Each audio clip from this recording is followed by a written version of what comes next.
চুরি করা কোনো রক্তাক্ত কাপড় চোপড় সিংগাইর ব্রিজ হতে নদীতে ফেলে দেয়। ছোট বাচ্চাটার মালিক কেমনে? কথা কাটাকাটি হয় এবং ধস্তাধস্তির এক পর্যায়ে আয়েশা গৃহকর্ত্রী লাইলা আফরোজকে সুইচ গিয়ার দিয়ে এলোপাতাড়ি ছুরিকাঘাত করে। ঘটনার সময় আয়েশা নিজেও আহত হয় এবং রক্তমাখা কাপড় চোপড় পাল্টিয়ে মেয়ে নাফিসার স্কুল ড্রেস পরে বাসা থেকে বের হয়ে যায়। যাওয়ার সময় ব্যাকপ্যাকে একটি ল্যাপটপ, মোবাইল ফোন আরো কিছু জিনিসপত্র নিয়ে যায়।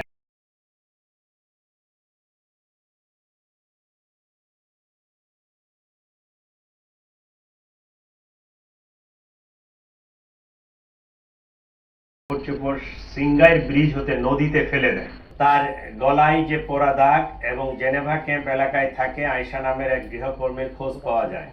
সে গত জুলাই মাসে মোহাম্মদপুর থানার হুমায়ুন রোডের এক বাসায় চুরির ঘটনায় জড়িত ছিল।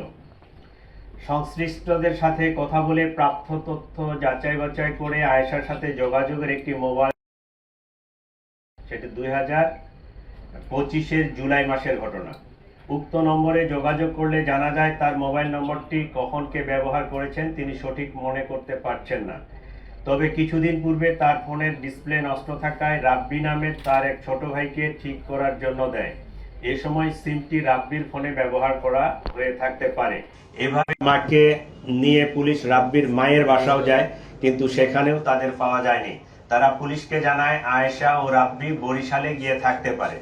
এক পর্যায়ে তাদের নিকট প্রাপ্ত তথ্য প্রযুক্তির সহায়তায় পটুয়াখালীর দুমকি থানাধীন প্রত্যন্ত নলুয়া এলাকায় অভিযান পরিচালনা করে পুলিশ, কিন্তু সেখানে আশাবাদে আয়েশা ঘটনার সাথে জড়িত থাকার বিষয়টি স্বীকার করেছে।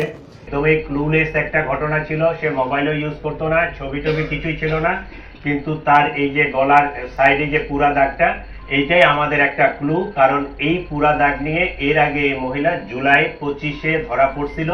এইটা আমাদের থানায় একটা মোহাম্মদপুর থানায় জিডি ছিল, সেই জিডির ক্লু ধরে আমরা এই পুরা হত্যাকাণ্ডের রহস্যটা উদ্ঘাটন করতে সক্ষম হয়েছি এবং তাদেরকে গ্রেফতার করতে সক্ষম হয়েছি।